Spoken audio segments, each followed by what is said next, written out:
随着乡亲来游览，国内游览的补助为明仔载开始，为了票一开放，就造成大家收钱抢。有订房间的平台业者为今日起，就请求民众上网络登记名额。业者嘛承认讲，这摆补助的经费有限，配额确实无啥够用。加上明仔载热天的旅游点嘛要开始啊，估计又搁较侪乡亲想要趁补助的时出去佚佗，差不多干那153万的名额，真烦恼讲真紧就会用了去。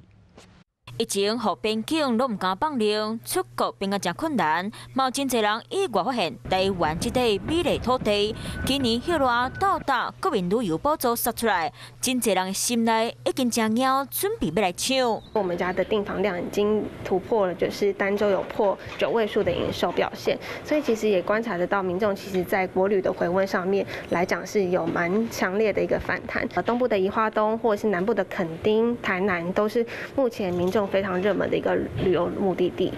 明仔载特别杀出来国民旅游补助，包括自由行，大人逐暝带房上悬补助1300，团体旅游特团上济3万，含游乐园拢有门票30日优惠。不过今年当伫咧平常时使用，交通部拢总编55亿预算，其中自由行补助经费超有20多亿，以每一个人上济1300来算，预计会有153万份。有旅游业者烦恼，恐惊9月份就用完，旅游平台业者就希望观光局会当搁再加码。目前我们其实初估7月份的订单来讲，跟实际的补助所拿到的额度来讲，大概有落差，大概超过10倍以上。那接下来其实我们也会在跟观光局去争取一些追加的名额。政府只是一个抛砖引玉啊，但是好的品质留在每个国人的心目中是最重要。 那也就不用担心后面的一个状况。交通部长王国才讲，可能在某一个时间点，边境地开放，让外国游客来咱台湾佚佗。加上明仔载搁夏季旅游展览，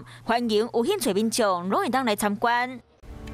我是陈雅玲，想要跟我一起从零掌握天下事吗？赶紧按下华视新闻 YouTube 频道的订阅按钮，开启小铃铛，跟我一起探讨公共议题，给您最专业的华视新闻。